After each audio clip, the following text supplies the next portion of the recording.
Today's guest is a doctor from Wisconsin who recently returned from a 2-week medical mission trip in Gaza, where he provided aid at one of the last functioning hospitals there. We're going to talk about all of it, the tragedy, the ups, the downs, the diabolicalness, the hope. I am very grateful for his time. This episode can get a bit intense or a bit graphic at times, so if that's not for you, then this may not be for you. Today's guest is Dr. Aziz Rahman.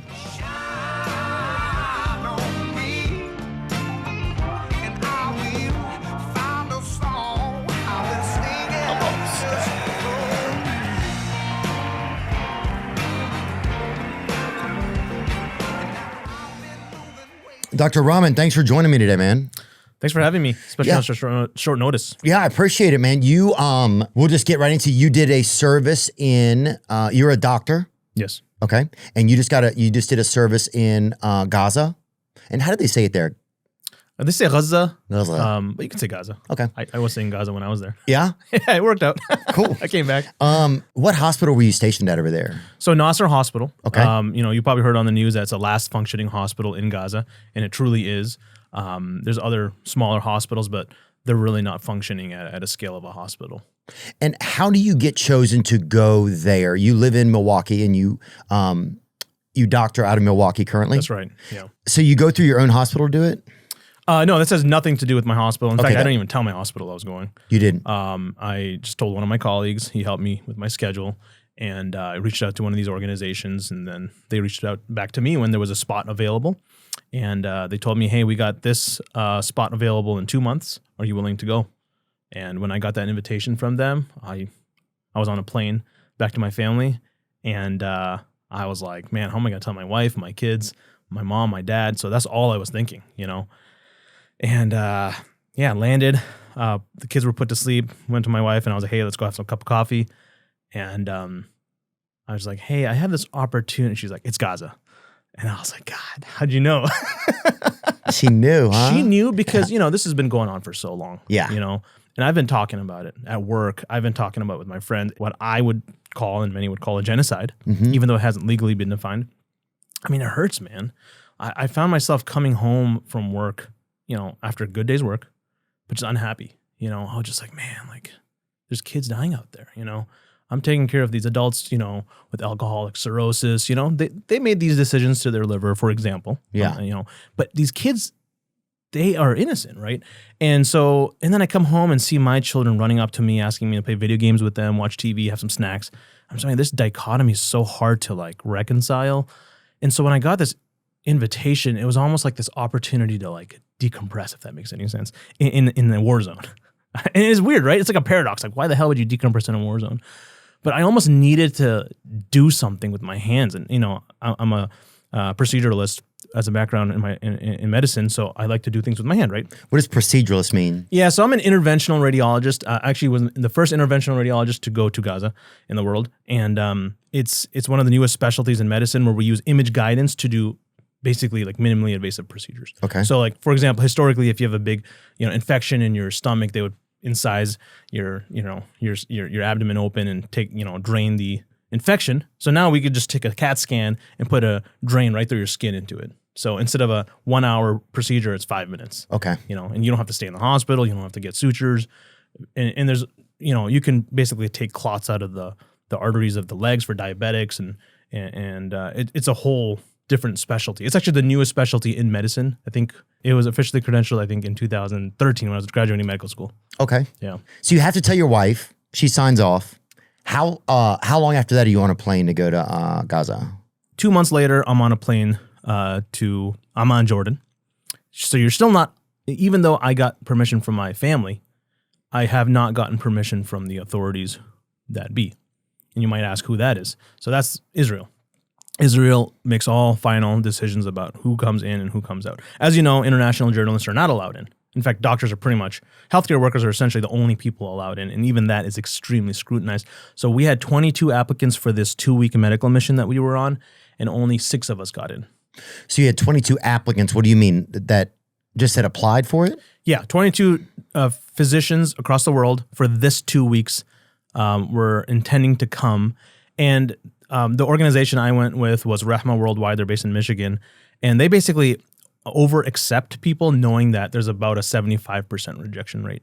So, so after all that rejection, like some people flew in from the UK, some people flew in from Egypt, and they just flew right back after they got the denial letter. In Jordan, you mean? In Jordan. So you have to be there because you find out if you're in or out 12 hours before we go in.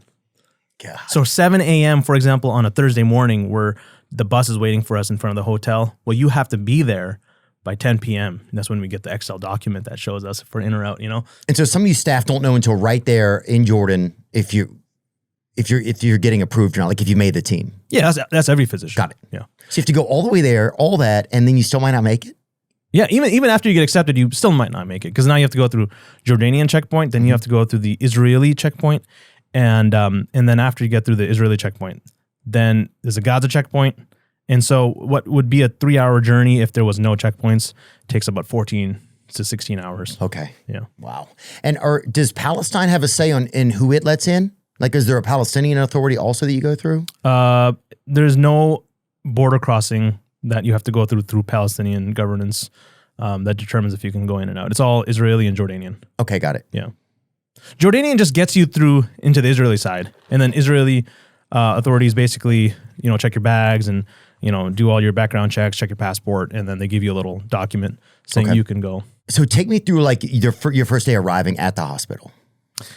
So we left at 7 a.m. Amman, and we got to a safe house like 11 p.m. or something along those lines, and they fed us some pita bread and hummus, and they apologized for not having any real food like meat and whatnot.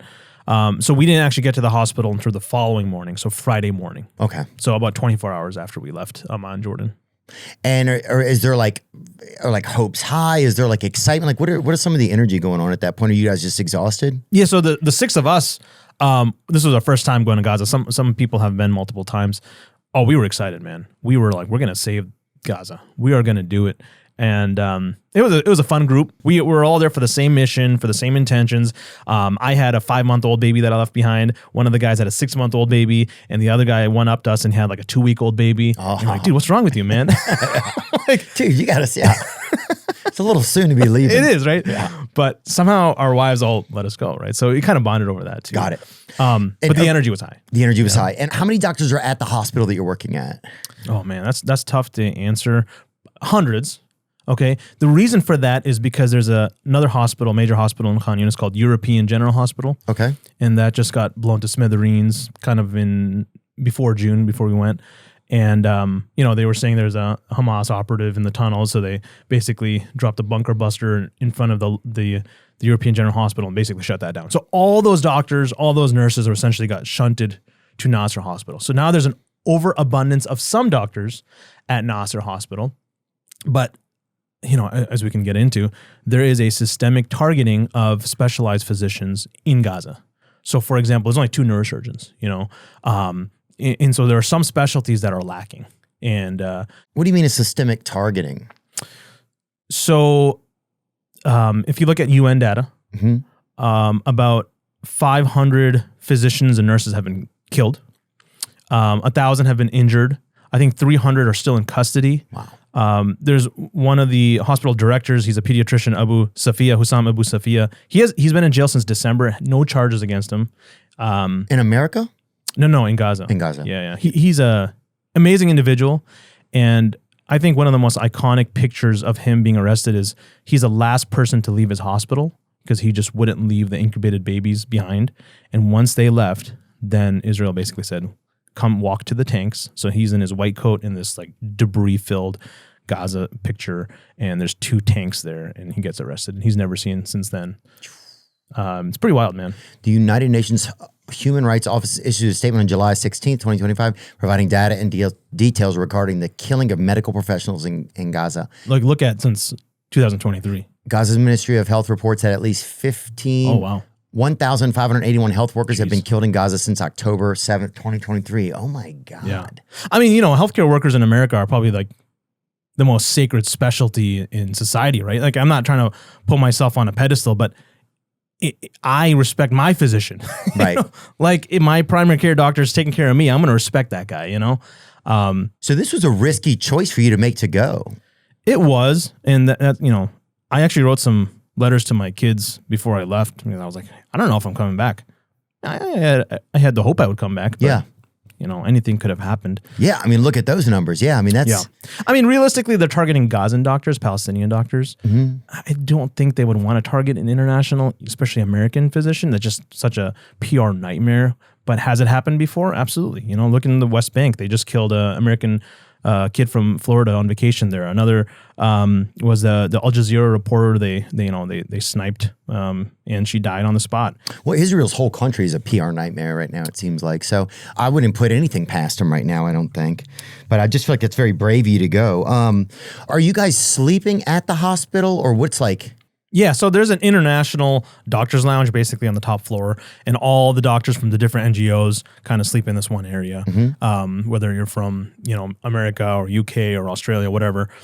So the men have their own call room, and then the females have their own call room. But then there's this joint space where the local Gazans make us food, kind of just hang out. The news is going. There's a little balcony we can look out the window. So it's a nice place to kind of just breathe without any patients or locals there. So we kind of had our own space, which was nice. But we were eating the local food. And what was your shift like? Like, what's your shift there like? So it depends on your specialty. I was the only interventional radiologist in the area. I mean, there was 2 interventional radiology doctors in all of Gaza. Mm-hmm. Just for comparison, there's probably like 600 in Chicago, Wow. So when I got there, basically those other 2 told everyone at Nasser, hey, there's this guy, he's an interventional radiologist, give him all your cases. Because they come down like once a week. So if there's a patient who needs a procedure, they need to wait 7 days for essentially. As for for example, the ER doctors, especially the ones we came with, they typically do 8 or 12-hour shifts in America. So when they got there, the energy was high. They're like, oh, we're going to do, a 12-hour shift.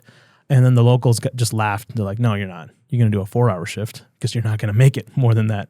And turns out they were right. There's no way. It's just so intense. It's the most intense traumatic experience I don't think any physician can understand. I would say take the most experienced trauma surgeon, in Baltimore, which is like one of the biggest trauma centers in America, and put him in Gaza, and it's like child's play compared to what's going on in Gaza. You're talking about like an influx of like 400 patients in like 4 hours with 30 casualties on arrival, 30 headshots on arrival, 30 critical mass shots on arrival, and then like everything in between, women, children, elderly, men, young boys. And it's just like, how the heck do you triage all this? And that was every day, man. So it took a mental toll. What's that first moment that you notice like, oh my God, this is a lot? Yeah, so the first day we got there was actually pretty chill, the Friday. But then the Saturday, they had the MCI. It's called a mass casualty incident. And they basically pull a fire alarm. And I was like, what the hell is that? They're like, oh, every doctor come down to the ER to try to help. And so I was like, okay. So went downstairs, got in there. It's just like brain matter coming out of people. There's guts coming out of people's abdomens. There's people's legs blown off, and someone's carrying it in next to the, one of the family members bringing it in for the doctors. And, they think you can just reattach it. And it's just like absolute chaos. There's family members, security in the hospitals trying to push out the family members so the doctors and nurses can take care of the patients. It's absolute chaos. And then us American physicians are just like looking at each other like, what is going on here? And that's when reality hit. And I was like, okay, this must be like a one-off. And it just kept happening every day. And sometimes multiple times a day. And essentially, basically, we found the pattern related to when the GHF sites were opening up. Gaza Humanitarian Foundation is this American and Israeli initiative to bring in aid to Gaza, which basically has taken over all of the UN aid agencies, which the UN has been doing this for since World War II, right? Mm-hmm. And then I think in March, officially, Gaza Humanitarian Foundation is the only one allowed to bring aid into Gaza. Yeah, we've been hearing a lot about this recently in the news, that there's like these long lines for aid, for food, right? You've been hearing a lot about like mass starvation and famine being used as a genocide tool. What do you see or notice with that, right? Like you're hearing that people are like, the food is set up and it's a trap. You're hearing that Hamas controls the food. You're hearing all of these things, but we know, like you said earlier, international journalists aren't allowed to cover this, right? Unfortunately, yeah, that's right. And so what did you see? What did you notice? We were hearing testimony from everyone. coming in that the GHF sites is a death trap. And you know, I'll just get into some psychology of some of the people there. So, you know, in Islam, suicide is forbidden, right? But the situation there where almost everyone is depressed, is that some people who have lost everything, their families, their kids, almost want to die. So they'll go to GHF kind of hoping they'll die. Going to these food lines and these They're just hoping they get shot. Because the statistics are there. Like, you know, you're seeing 100 dead every day and like 300 injured every day. Like it's almost consistent for the last month or two, you know? And that's what we were seeing when we were there. We were seeing 100 a day and 300 injured a day for pretty much the 2 weeks that we were there. Yeah, this says right here, in Gaza, more Palestinians are killed while waiting for food aid. At least 325 people in Gaza were killed by Israeli forces while trying to reach food last week. According to Gaza's health ministry, that figure included 24 people killed on Saturday, 14 on Sunday. The deadly search for food is happening despite Israeli assurances of a humanitarian pause in attacks to let more aid in as deaths from malnutrition soar in Gaza and starvation grips the territory. What was the date on that? Yeah, August 3rd. That's recent. I think they've been exposed quite a little bit more since, you know, Anthony Aguilar came out. But as of June, I mean, I don't know if we can go back, but we were seeing 100 in Gaza a day, basically. You know, but that's also between bombings within Gaza, not necessarily the just During the time you were there, how many were you guys seeing a day, honestly? patients. Yeah. From humanitarian aid sites. Oh, probably like 200. Okay. So Muslim people can't take their own life because of their religion? Yeah. So you were seeing some of them who had gone to humanitarian aid sites and were purposely putting themselves in situations to take their own life, but without them having to do it? So I didn't actually see that. I am in contact with a lot of the medical students and nurses and physicians right now. And one of them literally just told me this past week, you know, if my wife and kid die, I'm going to GHF site and I hope I'm taken. That's essentially, you know, almost like I hope I die when I'm there. So it's real. You know, the psychology there is strange. We were at a table with our medical student, you know, a couple of us doing rounds, which means talking about cases, talking about patients. And one of our medical students is like, what happens to the body after death? And so we were like, whoa, you know, we kind of just like talked a little bit spiritually. And then she's like, my uncle and 20 family members just got drone striked like an hour ago. And not a single tear, not a single facial expression. And I was like, oh my God, like, how do I respond to that? You know, if that happened in America, you would tell your medical school, go take a week off, take a month off, do whatever you need to do. And then she took 3 hours off to go to the funeral the next day and came back. And that's it. One of your coworkers? One of the medical students. Yeah, she's 22. In Gaza? In Gaza. And Yeah. she was working there? Yeah, the medical students are full-fledged medical students. They come every day. They're some of the hardest working people there. It's crazy. They have board exams. There's residency. Where are they hot? What school are they at? Yeah, there's 2 medical schools in Gaza. I mean, they've been destroyed. And they all have to take a year off, essentially. But their homework's still due, apparently. Yeah. I mean, that's fucking crazy. Yeah, you can't use the dog ate my homework excuse there. Yeah, I know. I don't know. Yeah. You could eat the drone ate my homework, though, maybe. That's right. But is that true? The Islamic University of Gaza and the Al-Azhar University of Gaza? Yeah, that's right. Those are the schools? Yeah. A lot of their students were there in support, working in support? Yeah, they're at mostly Nasser Hospital. Some of them are in the north in Al-Shifa Hospital, which is another hospital up in the north area of Gaza. Okay. You know, you hear a lot of stories about the aid, right? The aid, that's been a big kickball that goes around like in the media of like, it's their fault. It's the UN's fault. It's Hamas is stealing the food. Like, what is the real truth over there? Is Hamas stealing it? Is there 600 pallets just sitting there? Like, what do you think's really going on? So the GHF is basically taking over aid delivery to Gaza, and no one wants to work with them. The countries don't want to work with them. The UN does not want to work with them. So even though the UN does have food ready to go in warehouses, on trucks, waiting in Egypt and Jordan, it's not allowed in because Israel has only given authority to GHF. Okay. Now, GHF is run by private military contractors. So it's militarized aid, which is against, you know, international rules. You know, I'm not a expert. I'm not a lawyer to talk about international rules, but you can look up the Geneva Convention, the Rome Statutes, and it's clear as day, right? Let's pull that up then, just so we know it. Yeah, so no, the UN doesn't want to work with them. They don't want to be implicated in their own rules, against their own rules, right? The Gaza Humanitarian Foundation is run by a combination of American security contractors, ex-military officers, and humanitarian aid officials. The organization operates with the support of the U.S. and Israeli governments, but it is primarily managed and overseen by American individuals. The GHF lacks transparency, independence, and adherence to established humanitarian norms. The organization's leadership and operational structure have faced significant criticism from international aid groups and the United Nations, who argue that the GHF lacks transparency, independence, and adherence to established humanitarian norms. I mean, Jake Wood, he's a military veteran co-founder, right? He actually resigned right as they got established because he's like, screw this, I'm out. This is not going to be good. Wow. He saw the writing on the wall.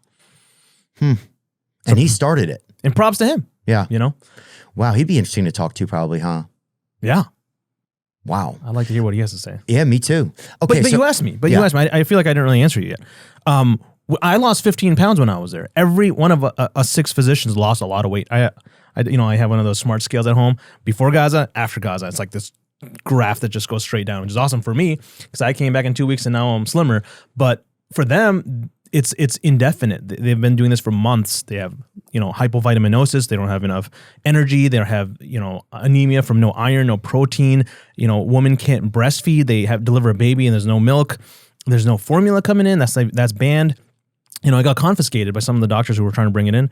And every aspect of their health is being affected, right? So even though you're not seeing like skin and bones on every single person, if you took their labs, they are sick, and there's stages to starvation. You don't just, one day you're fat and then the next day you're skinny. It doesn't work like that. And some people don't become skin and bones, right? Some people actually their belly bloats up and because of loss of protein and the fluid instead of being on the blood vessels goes into the belly and they can die in different ways. And then we went to the neonatal ICU in the pediatric hospital and we saw, the babies that are skin and bones, and it's disgusting to see that knowing what they need, which is formula. But did you hear that Hamas was taking the food or did you what's the truth? Were you hearing there, right? Were you hearing anything different? Because here it's so hard to know, right? It's so hard to know what's going on. Yeah, so I went as a doctor, but I think that's a great question. We did not see a combatant. We did not talk about combatants. No, none of the patients talk about that. Honestly, everyone's just concerned about how they're going to eat. No one's talking about Hamas. And that said, I am very curious. So I did ask many people, privately, not patients, but like coworkers and stuff, like what's going on out there? Like, are they actually? And everyone's like, no, there's no way. To go to the GHF site, you have to go in an active war zone. There's tanks. There's, private military contractors from the U.S., which are all special forces. There's IDF, the Israeli military. I mean, it doesn't even make sense that they would go out there. And even if they did, the question is like, why can't we flood Gaza with aid? Because then Hamas would have zero, leverage over the food. So if you're saying, Hamas is taking the food, stealing it, and selling it, and that's why the food's so difficult to obtain, well, then flood the markets with food. And then Hamas has no leverage over the food, right? It's just like common sense, supply and demand. So their argument doesn't even add up. But that said, I have asked many locals in the hospital. Obviously they don't really know, but I didn't see any evidence of that. The only evidence that we saw, and actually, by the way, Anthony Aguilar said that they weren't even screening the patients. The aid seekers for being Hamas or not. So there's no screening process. How would they know? There's not going to be some guy with an AK-47, right? Going into an active war zone. He's like knock knock, and they're like, "Who's there?" And he's like, "Yeah, exactly." Hamas, right? Yeah. I agree. If only war worked like that, right? I know. But that's one thing I haven't understand about a lot of this military effect from the IDF, because they're always, they speak highly of there's a lot of high reflection of their military and their abilities. But then you're like, well, why not just send in Marines or your Navy SEAL group to seek out Hamas instead of blanketly bombing thousands of people? Like, why would, what I'm saying? If your group is that great, why wouldn't you send them to pick off the bad guys one at a time? That's the part that sometimes I don't understand. They motto themselves as the most moral army in the world, which I find kind of odd. Well, I think anybody would find those days are over. I think 100%. 100%. But when we were there, we were staying on the balcony, looking out, during our break time as physicians, and boom, you just see this giant explosion. Your eardrums are rumbling, and it's just like, who just died there? Was it a Hamas guy, or was it like a family? Right. So then you go down the ER, and there's like 30 patients that show up, and you ask them like, what happened? Oh, the shrapnel injuries from an explosion. Some lady has like a high speed velocity, piece of shrapnel that went through her belly or her leg. Some have to have emergent surgery. Some people goes right through their skull. And so, and then you realize every single explosion, and it was happening about every 30 minutes in Khan Yunis at that time, I would say, from my experience, you realize every 30 minutes there's an explosion and people are dying, right? So even if every single one of those explosions was Hamas, why is there 30, 50 patients coming in, routinely? So that's what's interesting. When I say mass casualty incident, we're talking about an influx of like 400 patients, but it doesn't stop between the hour, right? So even at nighttime, there's patients consistently coming in, and all night, right? So some of us had night shifts. Basically, we would help out the night team. Our job was just to help out, right? Like I was in the ER, I was in the OR, the operating room, to on the floors. I was sometimes being a nurse, just helping out, getting IV access and little kids. So we were just everywhere trying to help out anywhere. What type of injuries were you guys seeing come in? What was it like, kind of? Yeah, there were a couple of pattern of injuries. So First one is bullets, gunshot wounds, and they were very accurate, almost exclusively in the head and neck or critical mass shots, right? Every now and then we see an abdominal wound. But and then explosions were the other one. So burn injuries and then projectiles, from shrapnel. That was another big one. And then every now and then you would see like, something local happen, like a trampling or, some internal fight. But those were extremely rare. Like you're talking about, when groups of people are coming in, they're coming on donkey. It's their ambulance basically. And they do have some ambulances, but most people come in via donkey or by family, and they just like throw them in the ER and like take care of them. And the guy's arm is exploded from, explosion, or a baby basically has 85% burns, and there's no way they're going to survive that, to a guy with a gunshot wound to his head. I'm like not even exaggerating this. And I have pictures to prove that, some of them are too gory for perhaps a non-physician, but what's the process like when they come in? Like, is there security at the front of the hospital? Because I imagine that the hospital will just be almost being overrun by people looking for shelter or aid constantly, or even water. Like, what was that like? Yeah, it is overrun. There's no security. I mean, there's like one guy at the door saying like, let the doctors go to the trauma bay, and he's trying to hold like a whole sea of people back. But no, is there a parking lot? Is there like a fence where that's keeping people in and out? Like, no. The hospital is run by people. Like there's kids looking for water while you're like talking to a neurosurgeon about the next step for a patient's care. It's weird. Like we're shooing, not me, but like the locals are just shooing kids away because they're looking for clean drinking water, and it's in the hospital. And like in this room, for example, where we're podcasting, there would be like 4 or 5 kids looking for water going in and out. I mean, just people, patients' families sleeping outside the ICU. The hallways were full. I mean, like there was no single area on the wall that you could sit. I mean, people feel safe in the hospital because it's not being bombed. Yeah. Oh, here's some photos right here. Wow, that's wild. How do you guys decide right when somebody gets there what level of care that they need, and if you're going to be able to care for them? What's that like? When a patient enters the ER, there's a green zone, a yellow zone, and a red zone. So depending on the severity of the injury, so they get triaged. This is when there's a non-MCI, so non-mass casualty incident. When it's a mass casualty incident, the whole ER is a red zone. So the green zone is light injuries, yellow zone is intermediate injuries, and red zone is basically critical injuries. And then there was a black zone. Black zone is basically anyone who's going to die. You just kind of move them from the red zone to the black zone. You tell the family like there's no chance. And we were doing that often. And is that your responsibility too? Yeah, as a physician, of course. It's our job to make that decision, but also tell the family like there's nothing we can do. And those are hard conversations. For example, resource management is something we haven't gotten into. For example, in America, we have ventilators, right? The breathing machine. If in the ER, there was very limited amount of breathing machines, to the point if there was like a 70-year-old and a 20-year-old who got injured, we would have to determine who gets that breathing machine. And there was an instance where we actually had to say, well, the 20-year-old has a longer life expectancy, so the 70-year-old is going to have to go to that black unit. And kind of die off. So you tell the family. They don't like that answer, but it is what it is. What else can you do? So it was sometimes we even got into arguments with the locals because we didn't understand how bad the resource management issue was, right? Like we were coming from America. We're like, dude, we can do it. We can save this patient. But no, there's nothing you can do. There's literally nothing you can do without the resources, the medicines that are not coming in, And that's the reality. Like food is a huge problem, obviously not coming in, but medications, supplies, surgical equipment, it's just not coming in. And, we would try to bring it in our, 50-pound carry-on bags and whatnot. But what is that going to do, right? You're talking about 2.2 million people. You're talking about 6 doctors trying to save the world. I mean, it doesn't make sense. Dude, when people come in, are they coming in on stretchers? Is there like a nurse desk or anything like that? Like what's kind of like the setup there? Does it feel like a regular hospital? It does, but the difference is there's an ambulance here and there.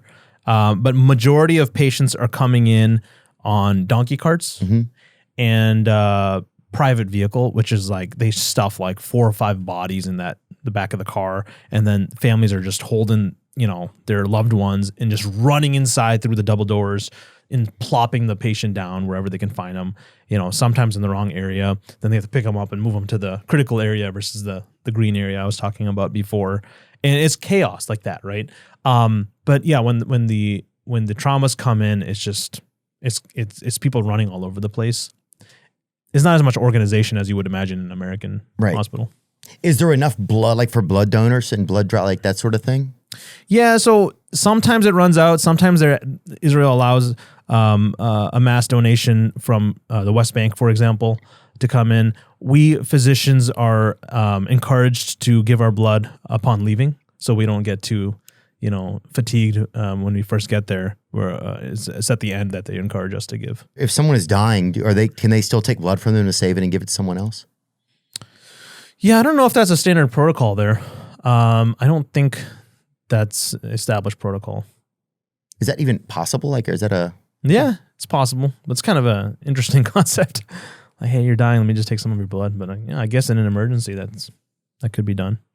I think it's more like respecting the dead. Just, you're going to die, let them die in peace. Yeah. Yeah, for sure. I just didn't know if somebody had died, if you could, like, while their body, could you still take blood from them? Yeah, definitely. Yeah, how long is blood still able to be taken out of a body? Let me see. Taking blood from a dying person, specifically for donation, is highly restricted and governed by strict ethical, legal, and medical standards worldwide. The dead donor rule, a fundamental principle called the dead donor rule, requires that a person must be declared legally and medically dead by recognized criteria, such as brain death or cardiac death, before any organ or tissue can be removed for donation.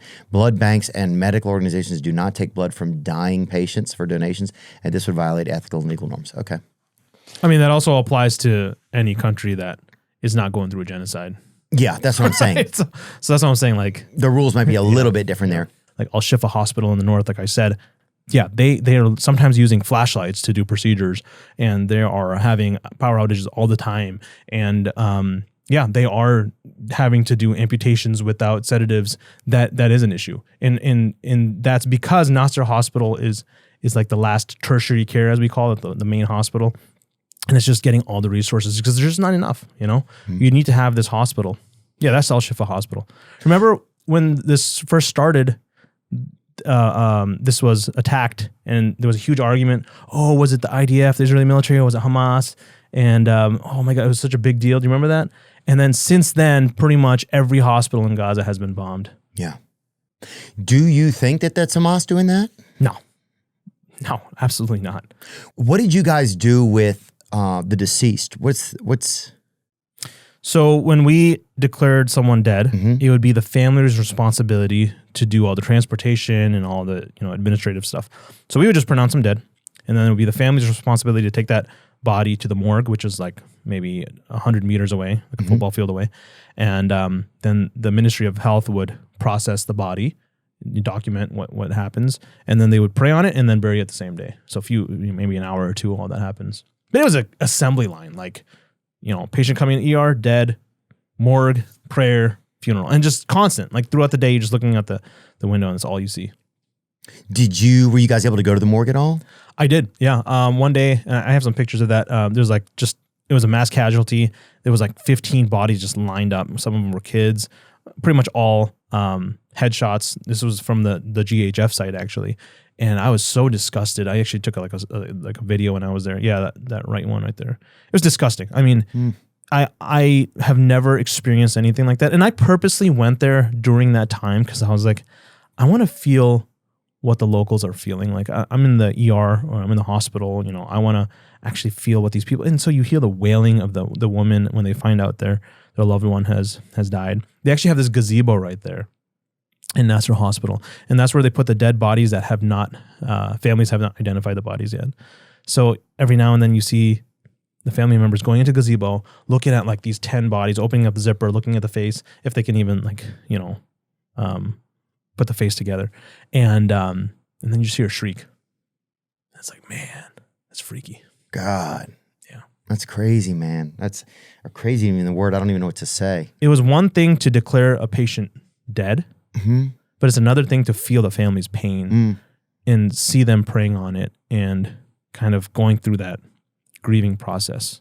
And I think we're humans, right? Like at the end of the day, yeah, I'm a doctor. I'm able to compartmentalize my emotions probably more so than the average non-doctor. And so I almost had to go there and like give myself an excuse to cry. Yeah. You know? Because there's no space to cry in the hospital. None of the other doctors are, because they're so focused on taking care of the next patient. They don't get to, you know, they don't even have the time to cry. So that's kind of why I wanted to go there. I was like, I want to feel this, man. Yeah.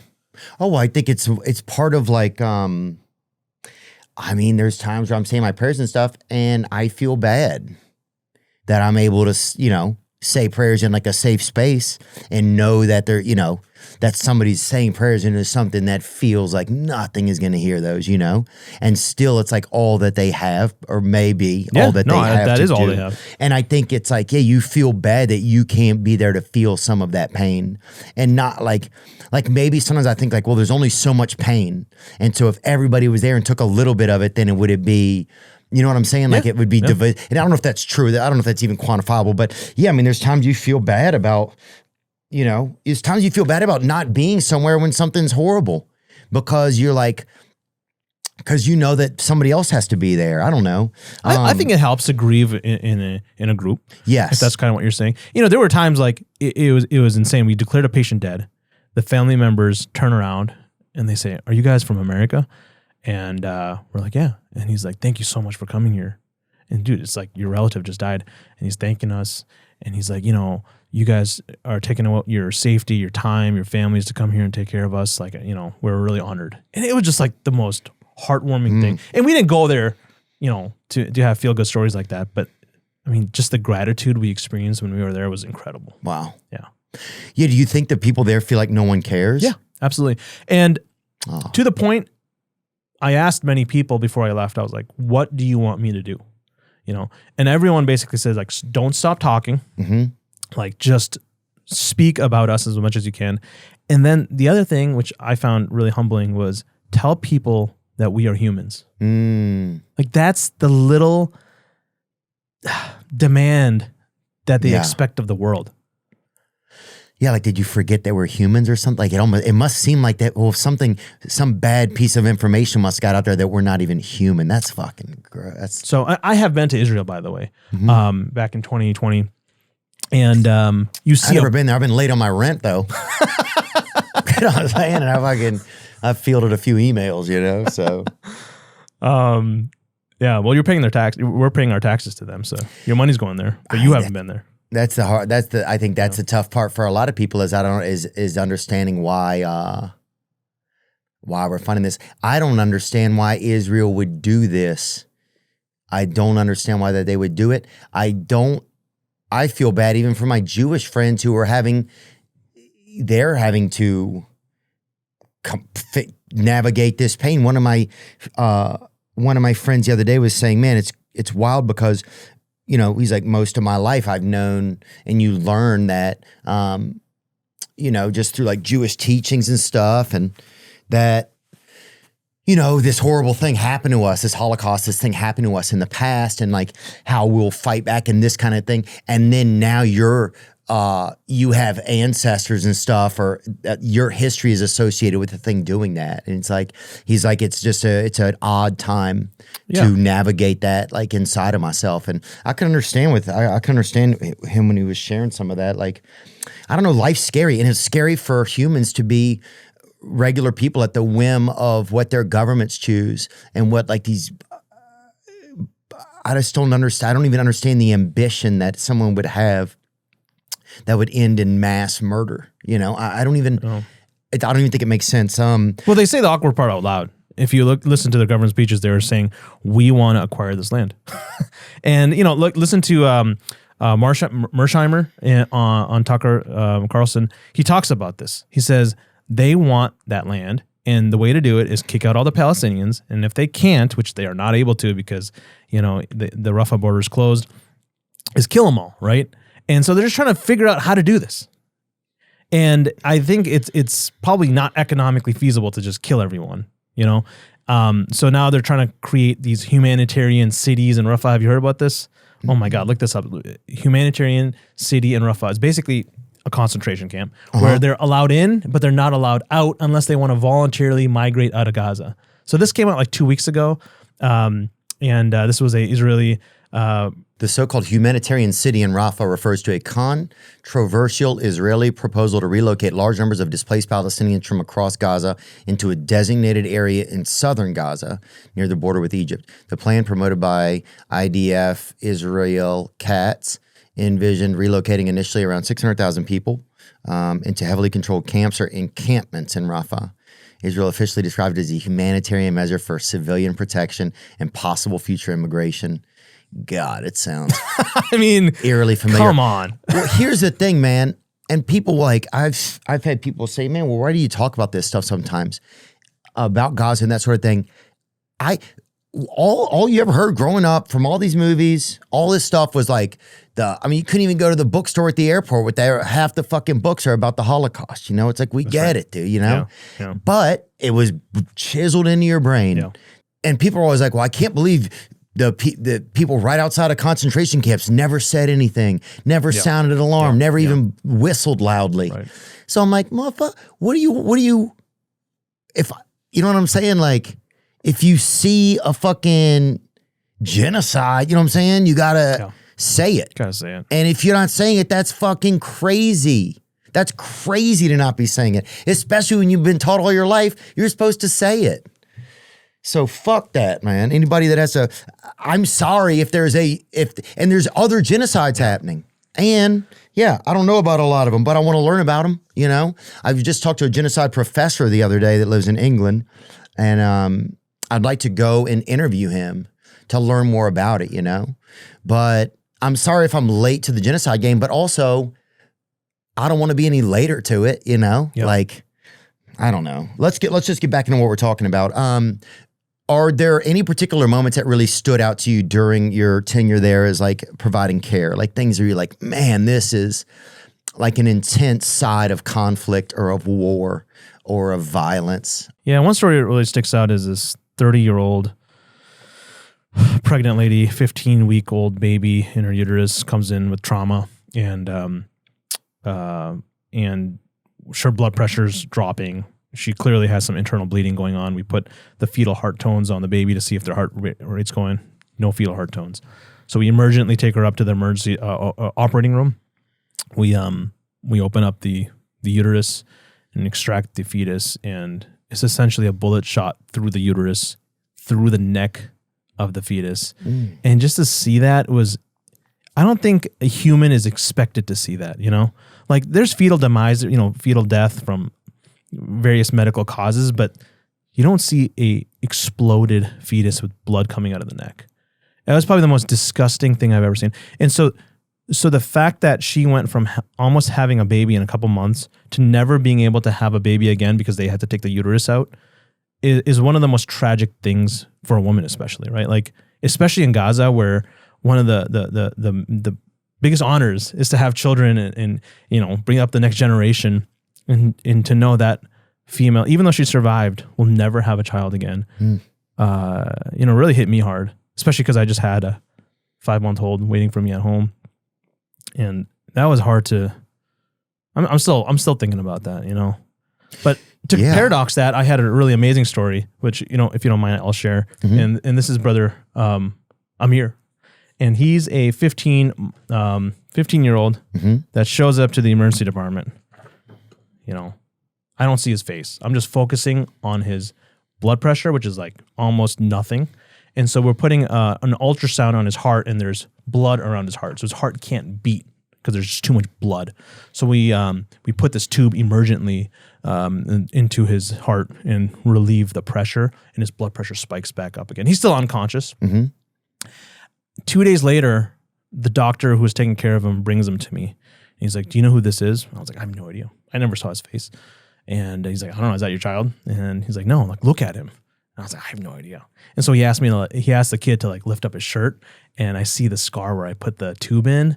And dude, this guy is smiling, like such a beautiful smile. And he's literally going to be discharged in 2 days. And just look at that smile. So he is just such a beautiful kid. He's geeked, huh? Yeah, man. It was probably the happiest story. If I went to Gaza and I just had that story, I would come back a happy man, you know? And that's what being able to provide medical care is all about. Just that one experience. Cool. Oh, it's great, dude. Wow. Yeah, that's cool. But, you know, unfortunately, this is far too common, you know? Right. I gave this example, but there's so many kids, you know. I'll tell you one more story if you don't mind. Yeah. Just pull it up here real quick. This is a 1-year-old, and there was an explosion. You know, this baby had 85% of the body burned, which is pretty much guaranteed death. The team still tried to get some access into one of the blood vessels to give fluids, but they were unable to. So they had to declare the baby dead. Why is it hard to get access into a blood vessel of a baby? Well, with 85% burns, you basically have lost all your volume, your water. There's like no fluid in you anymore. To flow into. Exactly. So there's just nothing to get access into. So then they had to tell the mom that, you know, the baby died, 1-year-old. The mom collapses. Now we have to take care of the mom, you know. Anyways, after we finally got that taken care of, this is the baby. And this is a 1-year-old baby. And then this is what I see next. The father taking this 1-year-old to the morgue. And it's just like, to me, I see that man and I'm like, man, would I be that strong to be able to hold my 1-year-old in this foil wrap and walk to the morgue minutes after pronounced dead by the doctor? I don't think I would, you know? And I look at these Gazans and they're just so used to death at this point that it's like, okay, what's next, you know? And they're like machines. And I think truly it's their faith that gets them through it. You know, they really don't have anything else. We talked about it. There's no humanity left. They feel like no one in the world's listening. It's really sad, you know, just to hear those stories from them that they just want to be noticed. And I think it's changing, you know, I think in America, especially, people are talking about it. Props to you, man. Like the fact that you're talking about it on your podcast, I think that's amazing. I think I'm in fact, can I ask you a question? Yeah. Like what made you start talking about this? Well, kind of like what I said before, it was like, well, this just seems to like be everything that I've ever learned that seemed like wrong. And then at a certain point, it just seemed like this was just like they were trying to like exterminate a people, you know? And I think my biggest thing in my life when I was a kid, I never had a voice, right? I never had anybody to speak up for me. I never had anybody to speak on my behalf. I was too scared to speak on my own behalf. Like I just felt furious that there was nobody advocating for me, right? There was nobody advocating for me in the world or my siblings really. And so, yeah, I just like, I think some of that kind of resonated with some of that same feeling that I had when I was a kid. And I was like, the last thing I just want to have a voice, right? And I don't know, I'm getting chatty about it. Well, you have a moral compass is what I understand. Well, I just want to have a voice. It's like, this is a fucking voice. These people don't have a voice. Right. Or it feels like they don't. And I don't understand why. And it's the same feeling as when I didn't have a voice. And so I was like, I just know that it couldn't be wrong. And if it is wrong, here's the thing. If it's wrong, what the fuck do I lose? Yeah. What do anybody lose? If I'm wrong about a group of people getting massacred or whatever, oh, my bad. Yeah. So that's the thing. I just don't see any of the other side. I mean, I was definitely scared a lot of times, but I think if somebody said to me, you can't talk about that, or I'm not going to be a sponsor on your show, or I would say it. I feel like I would mention it. I feel like it would be, that's part of me of having a voice as well. And then other people say stuff and then people secretly will say like, thanks for trying to say stuff. And I don't know.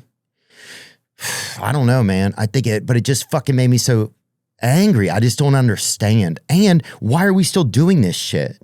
There's a recent Gallup poll that said 1/3 of Americans still basically, agree with what Israel is doing to Gaza. So what does that mean? Majority of Americans do not agree with what Israel is doing to Gaza at this point. So I think humanity is waking up. I think, we have good moral values, man. And I don't know what the hell the politicians are doing that, doesn't represent the American people. I've talked to almost everyone I work with at work, and everyone's so interested to hear about what's going on in Gaza. And they're all normal people, dude. They just want kids to survive, moms to survive, brothers, fathers to survive, get some food, and call it a day. Like, let's get this over with, man. Now, every day, is there trauma in the hospitals? Like, is it always full of like these MCIs, or is it like, are there times when it's a little bit quiet? Like, what was that like?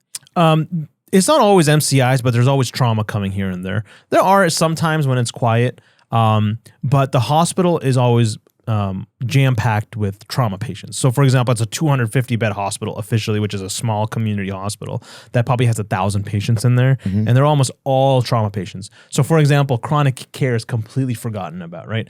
People with cancer, forget it. Take that shit down the road, homie. Yeah. Chemo, dude, just hang your head out of a window here. Sadly, that's true. Yeah, I mean, it's just ridiculous shit. So anything like that, but so no chronic care. Like if you had the measles or something, we don't have time for that. No, we don't have time for that. There's no resources either, right? There's diseases popping out that we should see in textbooks that are popping up in Gaza because there's no clean water, there's no vaccines, there's is everything that you would expect in a third world country is being recognized in Gaza, but it's all man-made. It's all engineered.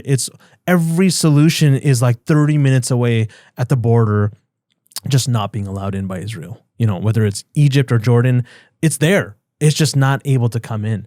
And that's where, my push is let's get these UN organizations that have been doing it for decades. Let's give them the responsibility. Why aren't we giving them responsibility? Have they been compromised? Well, that's what Israel will say, right? Like that the UNWRA has some Hamas elements in it or something, but that's been debunked by many NGOs. And you can fact check me on that, but I don't think they've been compromised. I think they're just seeing the reality that majority of the world is seeing. The GHF took over aid supporting Gaza after Israel and the United States, responding to accusations that Hamas was diverting humanitarian aid, insisted on a new aid mechanism. Okay, the GHF was set up with backing from both governments, but the GHF was having problems now, right? Aren't they saying now that the Hamas was commandeering some of their supplies? It's always an excuse, right? But I'm specifically talking about the UNRWA, which historically has been providing aid in Gaza. So they said that had Hamas elements in it, and that's why they shut that down. And there's news articles that basically say that's not. We fact checked it, and it's not true. And this is on perplexity. UNRWA, why are they no longer providing aid in Gaza?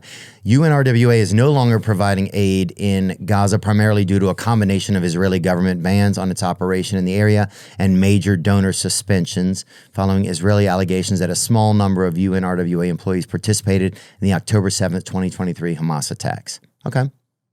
When you did sleep, so if you said it earlier that sometimes you can only work like 4 hours a day? The shifts in the ER, they were recommending up to 4 hours a day just because it's so intense. But, the surgeons were doing as much as they can. There's really no rules as to what you can do there. You can work as much as you want. Obviously, you wouldn't work as little as you want. You went there to help patients. But what I realized when you're there, you're not just a doctor. You're a journalist. We were having media reach out to us and say, hey, can you get a video of this? Can you get a video of that? Because there's no outside journalism allowed, right? So we as Americans got to see firsthand. So, we got interviewed by many different organizations when we were there, NBC, NPR, Democracy Now, some media organization in Australia. They all reached out to us, and props to them, because at the end of the day, we wanted our voices heard. So again, thank you for giving me this opportunity to talk. I think it's super important. And like we were talking about before the show, I think I'm the first person in America that has actually been to Gaza talking about it on a show like this. And so I just want to tell you what I objectively saw. And I actually gave in medicine, we have this big conference called Grand Rounds. I actually just on this past Wednesday, I gave a Grand Rounds at my hospital, and it got pretty good reception because I was just objective. No politics. You make your own decision. I'm going to show you pictures. I'm going to show you data, and you can make your own decision, right? I can't tell you how much positive feedback I received after that. Mm-hmm. And it had all the gory stuff in it too, because it was doctors. It's all medical related. Yeah, I mean, I think I just got inspired by Miss Rachel, to be honest with you, man. But dude, props to you, man. That's amazing. Well, I shouldn't be watching children's programming. Do you have kids? I'm gonna say that. No, I don't. And so that's even making it worse. That is kind of weird, man. Well, thanks, Doc. You know? Well, but okay. Moving on. I will say this. Yeah, Miss Rachel's she's been like a champion, you know? And then how I met you was I saw a woman on TikTok. Her name was Heba, H-E-B-A, I think. Oh, yeah. And she said, I know 2 doctors that I just heard from or something. And then she connected me with you. So just kind of crazy. I mean, I just saw a TikTok and I was like, I just want to learn more. You know, I'm just kind of shocked sometimes that like the major news networks aren't talking about it. I'm like, what the fuck what do you know? And then it's like all about the Epstein shit. Like, yeah. Anyway, I don't know. It's fucking crazy that's what we're choosing. That's even part of the discussion.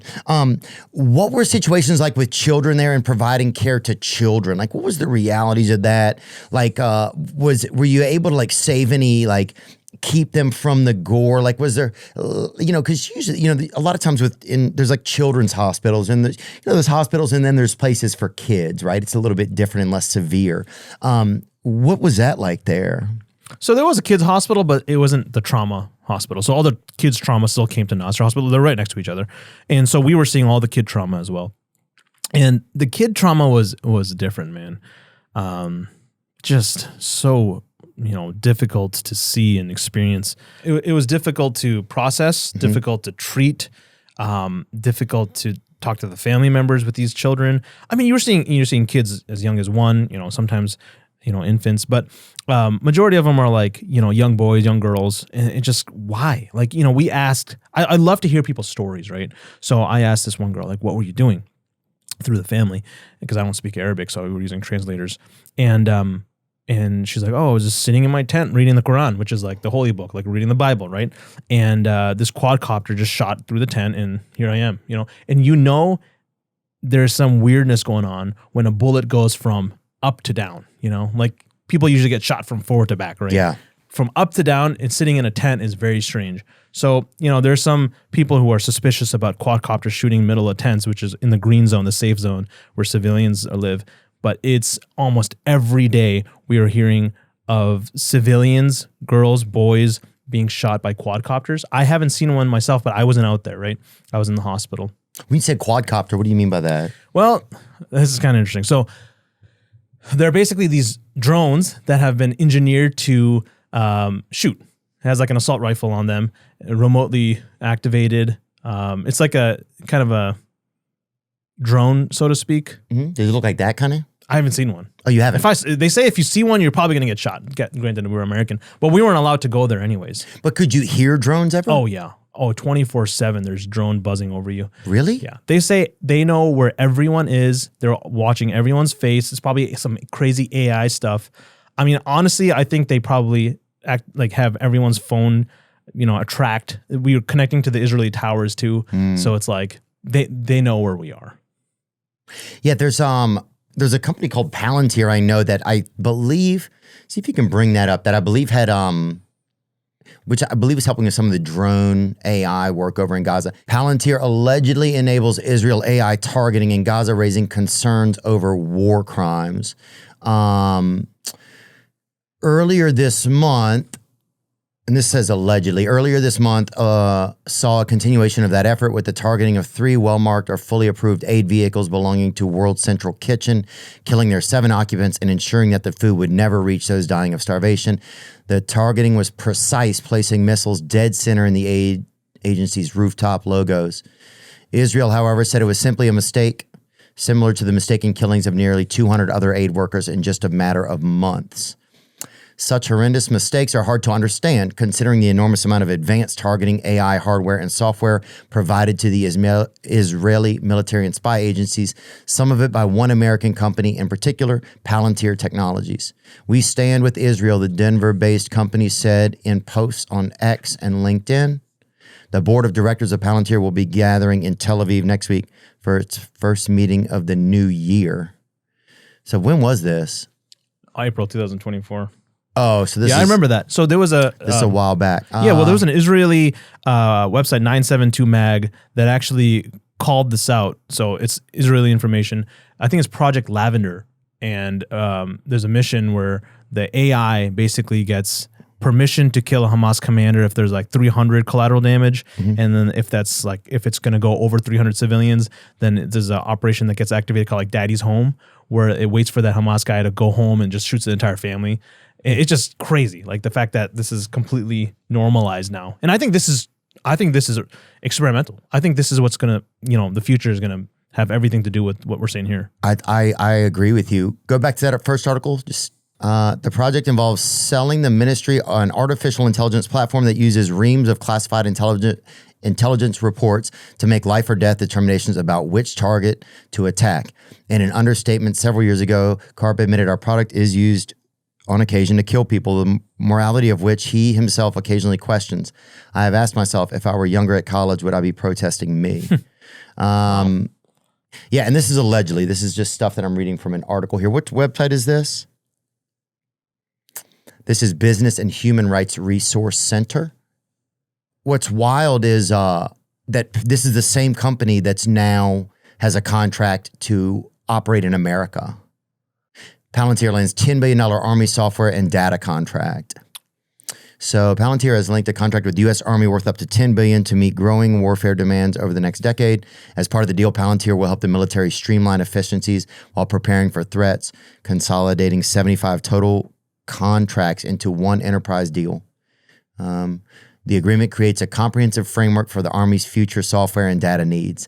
So I think my fear is that in the future, this is what it'll be like. We'll be living in a surveillance state, and this is what it'll be like. And I hate to say that, but I don't know if it's my fear. It just seems like that's kind of where we're headed. Did it ever seem over there? Yeah, like it was a experimental grounds over there. Like it must seem so dystopian that you're like, what even? Because does it feel like a war? Where do you see like Hamas troops? Like, do you see any of that military? No, it seemed overkill for what we were visualizing. Like, see F-35 or F-16. I'm not sure which one, but some fast jet flying overhead at night. And then you hear the drone buzzing, then you hear the tank, the Merkava tanks in the distance. You can see them with your own eyes, right? And then you hear them shooting, and then you can hear the shell landing, and then you hear the Apache helicopter shooting, and then you hear the rockets landing. And it's like, how is this all happening against some people underground? Like, something's not adding up. And then, like I said, from a doctor's perspective, you're seeing the casualties, which are civilians. I mean, you can make whatever conclusion you want about what's going on from the military aspect, and I am also suspicious, like what is going on? Is it just like a big show of different equipment? We actually had a situation where there was some sort of a gas being used, and patients were asphyxiating, but we didn't know what it was. There was no testing, right? But the X-ray was normal. The chest X-ray was normal, but the patients were asphyxiating. It was really weird, and we had no idea what we were treating. So we would just watch them in the ICU, make sure there were oxygen was okay. So there's some weird stuff going on, and it's not just me saying that. If you look at some of the locals, there's bombs which we've never heard before.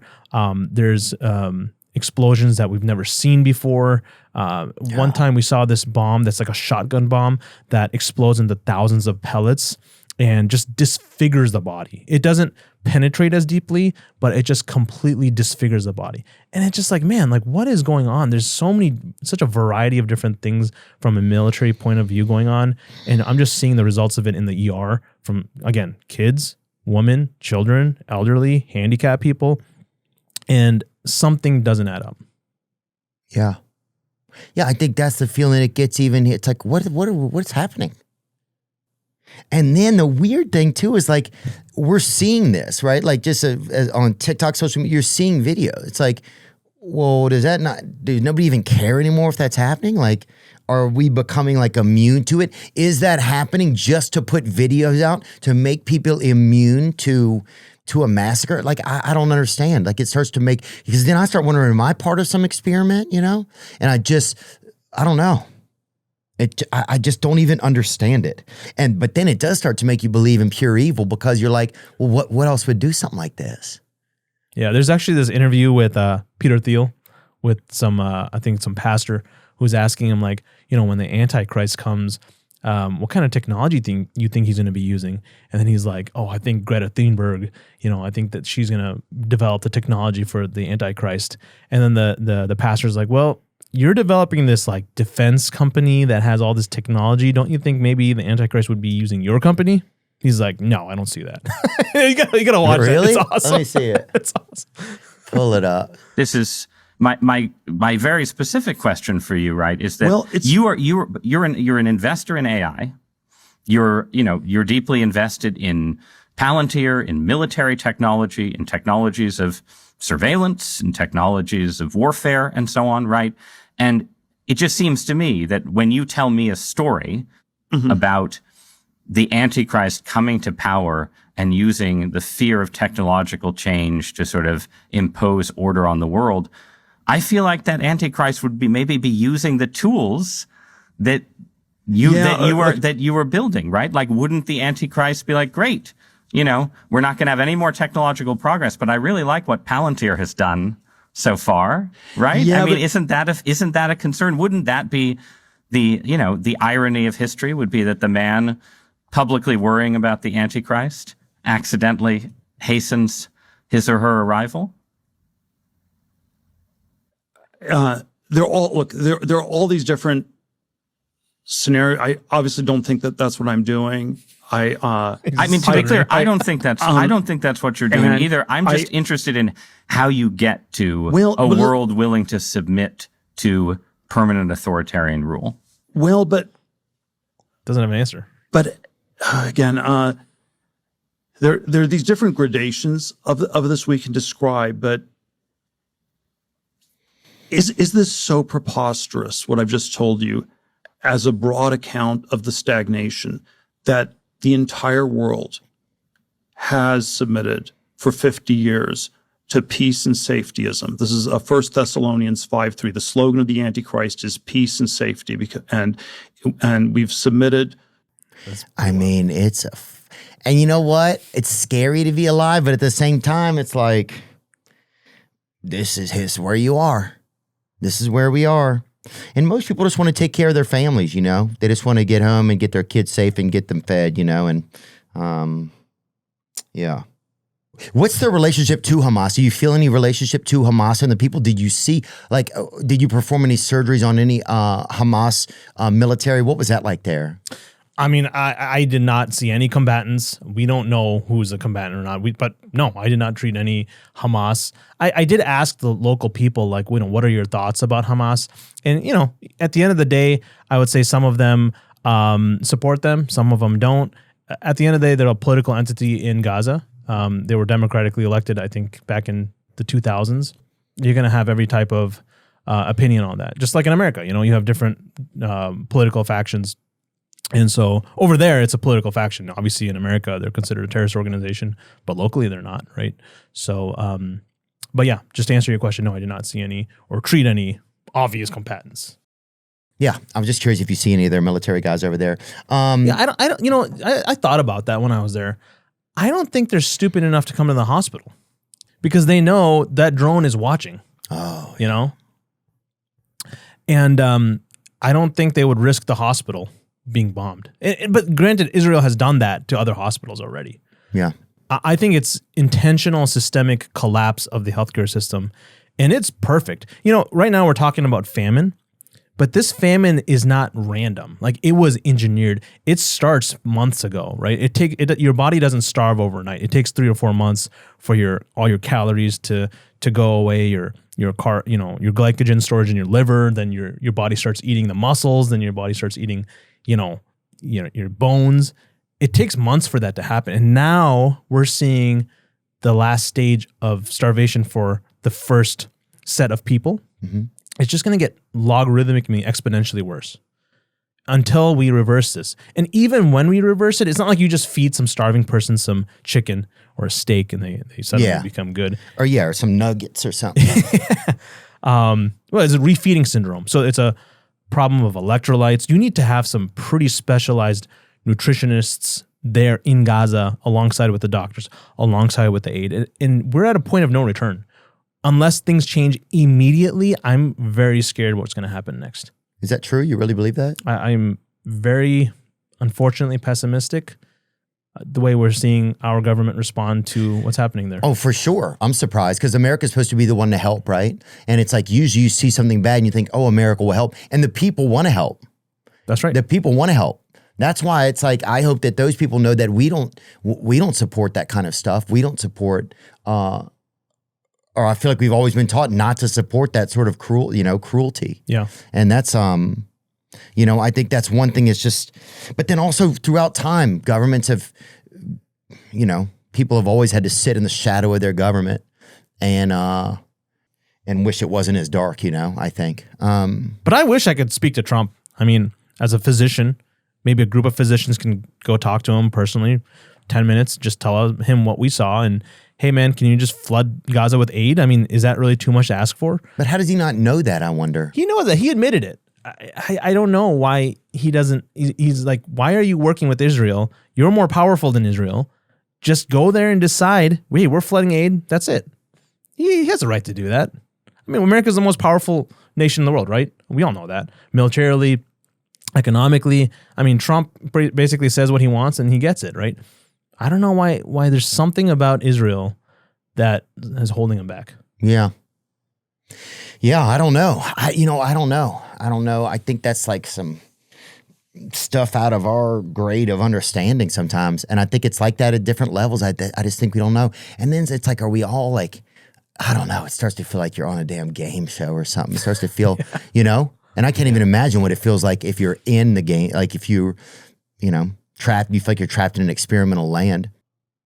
Why do you think the world is seemingly apprehensive to stop these atrocities from continuing there? Well, I think it depends which country you're talking about. I think the people want to stop this genocide, but every country has its own kind of problem that they're having to deal with, whether you're talking about Egypt or Jordan, whether you're talking about the Arab states, whether you're talking about Europe. I don't really know what Russia and China are doing, but America and Israel are kind of like the ones leading this genocide. And I hate to say it because it's my country, but I don't know what's going on with the American politicians that they just want to continue this thing. Let's talk about Egypt and Jordan too. Like what are some, because you see like that Jordan doesn't allow Gazans in. Is that true? And Jordan, I'm sorry, I know it's not your responsibility, but you may know more of that than I do. Yeah, I'll talk briefly on this. And again, that's why it's nice to have a Palestinian on your show and who can speak on this. But I will just say Gaza does not share a border with Jordan, right? So Israel would have to allow that exodus to Jordan. So normally people historically have left through the Rafa border into Egypt. But Egypt basically said they closed the Rafa border. And now Rafa has been completely taken over by Israel, so no human soul can actually go into Rafa to even evacuate to Egypt. I think initially they tried to forcefully displace everyone into the Sinai Peninsula, but Egypt basically put a hard stop on that. But in my opinion, they should have at least allowed women and children and the sick to leave. Well, let's see what Perplexity has to say here. Egypt did not allow people to leave Gaza primarily because the Rafah border crossing, the only exit from Gaza not controlled by Israel, was closed on the Palestinian side after Israel seized it during the 2024 Rafah offensive. Egypt also cited concerns about the security and the need for proper procedures before allowing crossings, stating that any movements, including those of foreign delegations or activists, need prior approval due to the volatile situation. So maybe they didn't want Hamas in their country? Yeah, that's essentially it. Got it. I think at the end of the day, the conversation has to be about how we can get aid back into Gaza, right?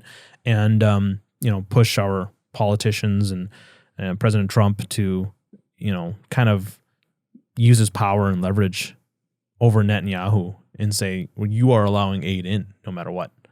Because what we're seeing on Twitter, what we're seeing on TV it's unacceptable, man. It's 2025 and we're seeing kids literally rot away. It's pathetic. And the fact that people are now trying to deny it. I mean, come on, man. I think this most recent picture that this New York Times article, have you heard about this? This mom and this baby, it shows a baby starving and the mom apparently does not look like she's starving. And so Israel's media basically saying, well, there's no starvation going on there. Yeah, like, wait, what are you telling me? The baby's starving, but not the mom? Well, they're saying the mom is selfish and not feeding the baby, apparently. Mm-hmm. And now they're saying, well, now the baby had a pre-existing condition. Of course, everyone in the hospital has pre-existing conditions, right? Yeah, well, it's hard to sleep next to fucking missiles going off. That's right. I could imagine that's a pre-existing curve, you know? I mean, I wet the bed just because I would get an ass whooping every now and then, dude. I cannot even imagine trying to wet the bed when you haven't had a cup of water in a fucking month. That's right. So I don't understand. I just do not understand. It's like you're taught your whole life, this is how to do things. This is when you know, G.I. Joe type shit. This is when your country helps out. And then you're watching this. It's almost like you're being forced to watch it. Like the algorithm is, it's all this stuff. And then it's like, but you can't feel this way about it, or that's not right, or this has been, it's just like, it's bizarre, man. Well, you know, I think you deserve a lot of credit for talking about this. I think a lot of people are scared to talk about it, you know? I was initially scared to talk about it at work, but then I was like, you know what? This is a medically related genocide. I mean, I have the right to say it's a genocide as a healthcare worker. It's not legally binding. Only the International Court of Justice can actually label it officially a genocide, which is going to take like 15 years. And at that point, there will be no Gaza. You know, so like we can't wait for that. I'm going to label it a genocide as a healthcare worker, and many other people are. And even in Israel, like B'Tselem has labeled it a genocide. Holocaust survivors have basically said it's a genocide. So Mandy Patinkin came out and said, dude, boom, from freaking Criminal Minds. Well, he has a moral compass. How could you not, dude? You know how many fucking criminals he's busted? I'm going to trust that guy. That's easy. That is easy, man. And I thought that was brave of him to say something. But I don't know. People shouldn't feel good because they fucking just said something that seemed like it makes sense. I don't know, dude. I can't. You'd be surprised if you went to Gaza and you told people, hey, I spoke up. You are better than the rest of humanity to them. That's all they want. They just want you to speak up. They're not expecting you and I to save the day. They're not expecting you and I to get rid of the bombs and the drones and the tanks. They just want us to be a voice, like you said before, and try to convince who we can, whether it be our family, our friends, that these people are human. They're not all Hamas, okay? And they deserve to live. You know, they deserve to be educated. They deserve to have fun, smile, to see their kids grow up. At the end of the day, it's about just humanism, you know? And it sounds kind of cliche. Why am I a doctor, right? Because I love taking care of people. That's the interview question that got me into medical school. But when I went to Gaza, I can say with true conviction that I was so honored to be a physician. There was no financial payments. There was no insurance. You know, there was no conflicts of interest. It was literally pure patient care. And it was the most beautiful thing I've ever experienced. And I felt so honored and blessed that there's however many billion people on the earth, and only maybe 500 doctors in the last 2 years have actually been there. And I was one of them. I felt really blessed, you know? And I will say, if you talked to maybe all these 500 doctors, they'll say the same thing, that children are being blown up, that women are being shot, that fathers are being killed. They're going to tell you the same thing. And you especially these last 3 months, talk to all the doctors who have been there in the last 3 months, and they're going to say the same thing. There's famine, there's starvation, there's anemia, there's mothers who can't breastfeed anymore. There's no formula, there's no food. What food are they getting? Okay, that's a great question. They're getting flour. They're getting, they have zucchini, tomatoes, and peppers, which they grow domestically. And so from outside, so from outside, they're getting flour. Sugar comes in, but it's extremely expensive.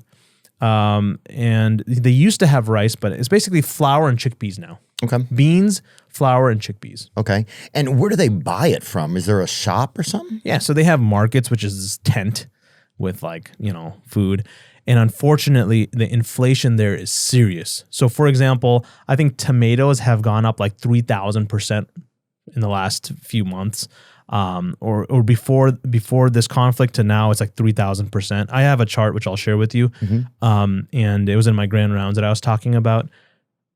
And it's a cash economy there. So when people take it out of their bank accounts, it's like 50% of their value is lost in this transaction. So like a bag of cucumbers and tomatoes in America might cost $10, cost like $50 there. But that's after the 50% cut. So it's $100 to buy a bag of tomatoes and cucumbers. I mean, just the inflation's crazy. A bag of flour, which maybe 20 kilograms, which would last like a normal average family, maybe 2 to 3 weeks, costs $500.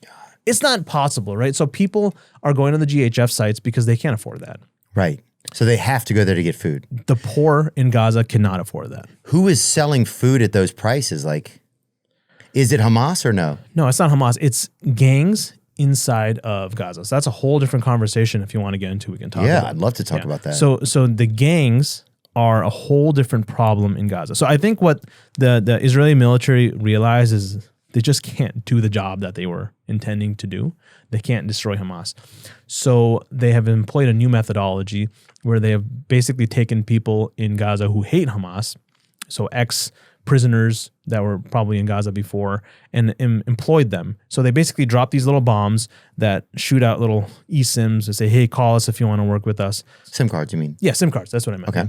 And it says, call us. So, this person who wants to sell out basically calls them.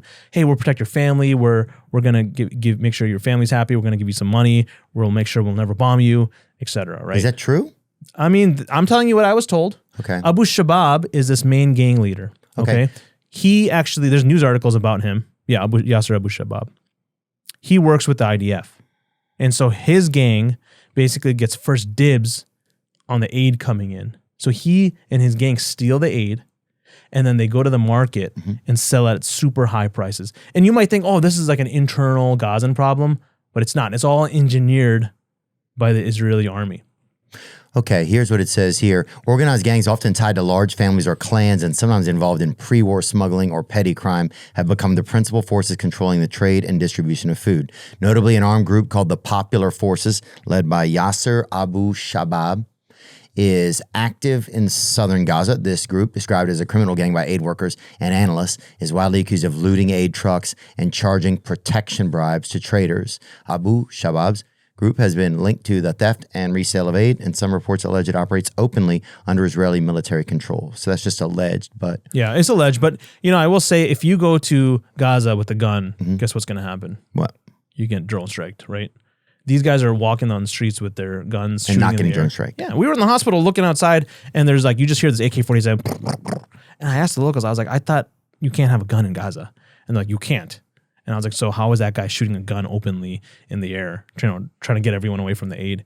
And they're like, they're IDF associated gangs. It's like contractors. Yeah, it's contractors. But it's logic, right? If you are walking around with a gun in Gaza, that drone is watching you. You are going to die. But what is also the rumors of Hamas controlling food there? I have no evidence for that, and I don't even see how that's feasible.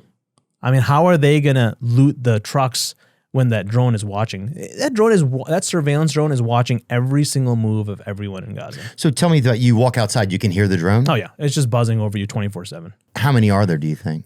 I mean, I'm sure there's a couple in Gaza. I'm sure was one dedicated just for Khan Yunis. I'm sure one's dedicated for Gaza City up north. I don't know. You're gonna have to ask some. Can you watch a live feed or anything or no? Or you know what I'm saying? No, you can't. You can't really see them. They're pretty high up. You can't really see them. But you can hear You can hear them, yeah. It's just this buzz. You can kind of get used to it. Yeah. It was freaky when we first got there. You just hear explosions and you hear this drone overhead and you just don't know what's going to happen next. And you just get used to it. I remember one time we went and did some shows and I can't remember the name. It was some base where during Afghanistan times, and they would have the alarm on the base would go off, and that meant that something had come into the base, like a projectile that come into the base. So people would just stand around like waiting for something to happen. It was so creepy. But I can't even imagine that being under that stress 24 hours. What do you think are some of the long-term effects of like this sort of trauma and stress there in Gaza and the people there? Man, that's a great question. That's going to be generational, man. The stuff that kids are seeing, like their father's brains being splattered. We're seeing it in the ER, and it's hard for me as a physician to see that. Imagine being a kid and having to see your family member dying in front of you. I mean, I don't know. Like, what do you think? I think it's common sense. Every child is going to just have trauma that they can't get over. I don't think there's any psychiatrist in the world that can treat these people in Gaza. You know, I don't think it's normal. It's just like the Holocaust, right? What happened there was so tragic that we still talk about it, right? Yeah. And it's going to be, in my opinion, a very similar concept. Yeah. Do you think they're going to let the people out of there? Did it feel like there's a solution coming? What did you feel like? Did you feel like the people there felt like they still had hope? What was that like? I think a lot of people want to leave Gaza, especially those people who have kids and families and just want to give the best for their, best opportunity for their kids. There was a lot of students who want to study abroad, like the UK or Qatar, and you could see that that's their way out. But there was also a large segment of the population that basically said, we're not leaving our homeland, and there's nothing you can do about it. It was like, dang, dude, you got some faith, and you got to give props to those people. Oh, those are like Alabama fans, dude. You know what I'm saying, bro? That's true. They're fucking, yeah. Those next level, right? I mean, they are locked in, dude. Were you an Alabama fan or LSU? I'm an LSU fan. I like UT too, and Vanderbilt since I live in Tennessee now. But yeah, I mean, that's an intensity, you know? Yeah, so you know what I'm talking about, if you want to compare it to that. But yeah. I mean, kind of. But I mean, yeah, it's like some people that's, you stay locked into your home. I don't know. Sometimes if you lose your home, people feel like they have anything, especially some people, they've already lost their family. Yeah. I will say Gazans are probably the most stubborn people you'll ever meet in a good way, right? They don't give up. You go there and they're smiling at you and you wouldn't even know they're going through a genocide until you actually start talking to them. And I went there like, as a proceduralist, like I said, as a doctor. But one thing I realized is like, I was just a brother. I was just another brother who put my hand on someone's shoulder and I said, man, just talk to me, tell me what's going on. And it took me a few days to get to this level with people because, the trust thing is real, the mistrust. So once I got to really trust people and they got to trust me, people opened up to me, man. Like there was this, and I don't want to say the specialty because I don't want to compromise him. People are very scared to talk openly on camera, especially because I actually asked some of them, hey, I was like, can I get your testimony on camera? And I'll show my people back home to tell your story. And they're like, no, absolutely not. But there was this guy in the hospital working. He was jailed for 2 months, no charges. He told me about his jailing experience, and I'll get to that. There was another doctor who was a surgeon. He was jailed for a year, no charges. And again, we're talking about doctors being arrested and put in maximum security prisons or jails with no charges, and then being let go and say like, oh, you can go back to your normal life. You know how much psychological toll that happens there? And he didn't really tell me the entire story because you could just tell so much crap happened to him. He was talking about the skin diseases he got. He was talking about how they're not allowed to talk to their neighbor. And there's like 200 people in just this space and they're basically zip tied and blindfolded. And imagine doing that for 2 months or a year. And the guards would beat them if they talked to their, co-prisoners. I mean, I just don't understand how we can be normalizing that in the healthcare field. Like doctors, nurses, healthcare workers, I just don't get it. Like, what do you mean by that? Like, if a pedophile or a serial killer goes to jail, have at it, man. Put him in jail, put him in maximum security. You're talking about an innocent physician, an innocent surgeon, an innocent nurse. Like, how can we accept that as human beings? Right. Number of detained medical workers right here, according to the head of information for the Hamas-led Gaza Health Ministry, over 365 healthcare workers are being held in Israeli prisons as of early 2025. Yeah, so I met 2 of them, right? They were let go without charges. I mean, they were? Yeah. And where do they live at? They live in a tent, man. In Khan Yunis, there's a tent city. 1/3 of Gaza all live in this place called Mawasi camp. I'll send you a picture of this. And it's just tents. Like you literally just find a plot of land, you put your tent down, and you have like 20 family members living in there. Yeah. So like each one of those is a tent, right? Oh, it's pretty crazy looking. Yeah, it's not like just you and your wife. It's like you and your wife and your family and kids and in-laws. So this is kind of the new Gaza here. Yeah, it's 1/3 of Gaza's right here. Wow. Yeah. What's the vibes here, man? I know that's a crazy thing to say, like it's a damn nightclub or something, but I mean, shit. But it's like they got a bouncer up front. You see kids playing on trampolines. You see kids being kids. Yeah. You see fathers kind of sulking, trying to figure out like what to do. You see mothers kind of just hiding in their tents, trying to take care of their little ones. You see grandpas kind of like hanging out with other grandpas. You see what you would expect a normal life to be. And that's what it is. These people are normal civilians just living their life, man. Right. You see donkey carts moving around. Everyone cooks here with firewood, right? There's no electricity. So they get the wood through old furniture. And so they're burning old furniture as their firewood. Dude, the toxic fumes here are unreal. These people are going to have chronic diseases for the rest of their life. Cancers are going to develop in like 15 years from stuff that, they're burning. I mean, it's every kind of, we actually smell the thermite after these bombs. I don't know what health effects that has on people. I fear what's going to happen in the next generation. Like we're going to see some, not only psychological diseases, psychiatric diseases, but also literally physical diseases that's going to come about. So this is right there, one of the larger tents, and they kind of use it as a school. And so all the children are here and they're singing. They're just trying to live a normal life, man. These are the kids there. And so I went here and I asked the principal, hey, do you mind if I record? I'm from the U.S. Dude, when I told him I'm from the U.S., he's like, please record it and share it with people. And that's what they want. They want people to see they're human, right?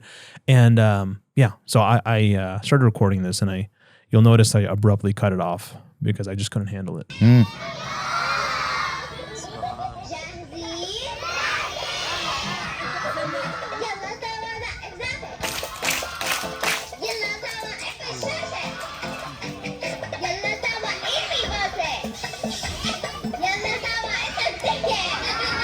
Oh, it's cute. Dude, just kids having a good time, huh? Yeah. I broke down like a baby. Dude. Really? I just couldn't handle that.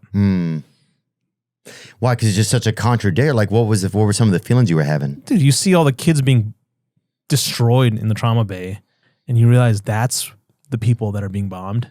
Like, that's the people that 60,000 dead and 50% are women and children. Like, that doesn't make sense, man. Yeah.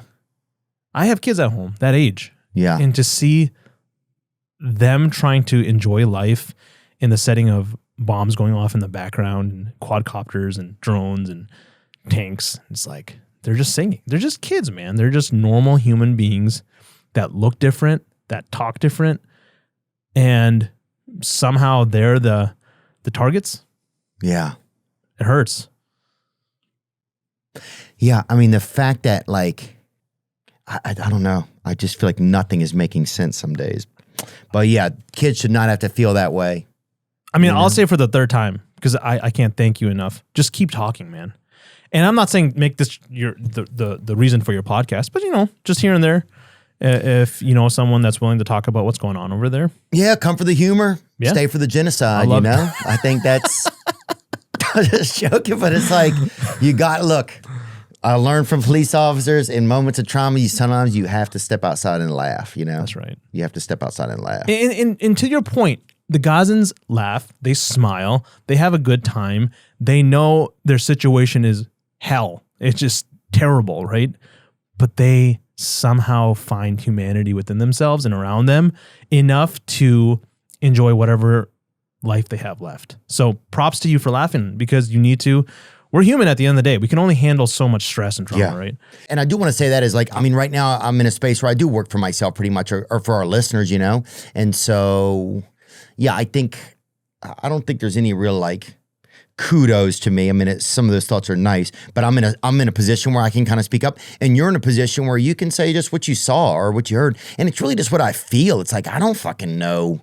I know a lot of these countries have been at war forever. I know that like the Middle East has always been, this like behind the veil, like shaking this hand and a knife behind the back. And, it's always had this mysterious like knives in Casablanca type of vibes, But But I don't know. You see a bunch of kids like fucking, playing hide and go seek forever. And it's fucking scary. You're like, what is this? Wow. So you're like, well, I'm going to speak up about this a little because I don't want it on my doorstep. And who knows? You don't know what the devil has planned, brother. And they say the devil will come and you'll think he's a nice guy. That's a thing. He doesn't show up in a shirt that's like, hey, I'm the devil, That's right. He shows up in something pretty decent. And you're like, all right, this guy seems pretty decent. His wife makes a nice casserole or whatever. Do you think you had a positive effect there? And would you do something different if you could go again? Absolutely had a positive effect. The amount of friends, the amount of doctors that just were so happy to see us there, to see the camaraderie, the medical friendship that we have made there is endless. And I keep in touch with them every day. Every day I wake up and I'm saying, hey, how you doing? And, it's negative, but I say, just keep praying to God. There's going to come a day where you're going to be smiling and being happy with what's theirs, if it's in this life or the next. So, I'm going to keep trying to do everything I can. I'm going to try to go back. I want to meet them again. I want to meet that kid Amir again. I don't know where he is, but I hope I see him again. Yeah. Amen, man. Yeah. Yeah, it is that. Yeah. Even just thinking about his smile, that is exciting, You got to witness this firsthand. Did it alter your kind of view of humanity? What was that like? What has that kind of been like after a little time has passed here? Because you've been home for a month. Yeah. So I came home and, seeing all these stories of these children and women and my kids come up to me and they're like, Bubba, can we play video games? Can we play Mario Kart? I was like, man, how do I go back to reality, Because it really was a different world out there, man. It really was. And just like going back to work and just having to deal with a patient that's complaining that maybe I'm a little bit late or... Yeah, I'm fat or whatever. Yeah, like, dude, who isn't fat? I don't know 78 people that aren't fat. Yeah, there you go. Or just like not being comfortable enough on the table because we didn't provide enough pain medications. Right. Legitimate concerns that any human should be able to convey. But just coming back to that, man, I just felt so grateful for everything that we had. And I think that's the sensation, the feeling I have right now, just so much gratitude for the life that we live, And at the same time, a little bit of guilt too. Like when I eat meat now, I'm like, dang, dude, I wish I can give this to my friends back I made in Gaza. The doctors I worked with, the nurses that I worked with, the medical students I worked with. Like, I wish I could give this to them, And that's how I feel now. And I eat less, Yeah? I do. I just can't get myself to eat 3 meals a day. I mean, I find myself to eat like 1 meal a day now. That's what I was doing in Gaza. I mean, you've talked about like talking to world leaders and stuff like that. What message would you communicate to world leaders, having been there and having offered aid there? I think some of the world leaders are actually waking up.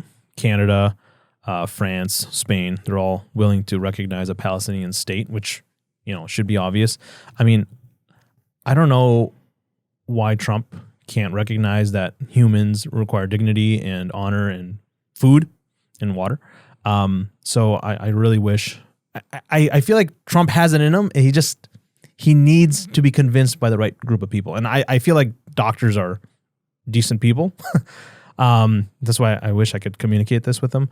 That said, I think, the UN is the perfect organization to do something.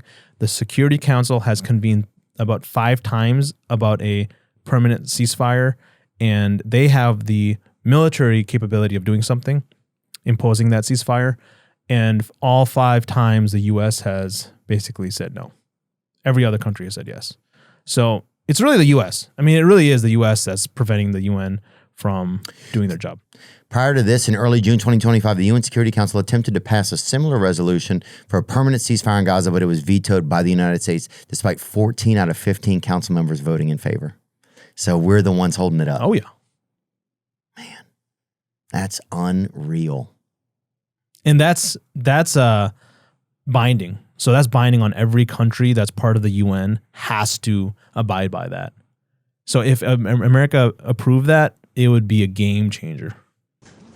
The U.S. opposition to this resolution should come as no surprise. It is unacceptable for what it does say. It is unacceptable for what it does not say. And it is unacceptable for the manner in which it has been advanced. The United States has been clear. We would not support any measure that fails to condemn Hamas and does not call for Hamas to disarm and leave Gaza. This resolution would undermine diplomatic efforts to reach a ceasefire that reflects the realities on the ground and emboldens Hamas. This resolution also draws false equivalence between Israel and Hamas, which is both wrong and dangerous.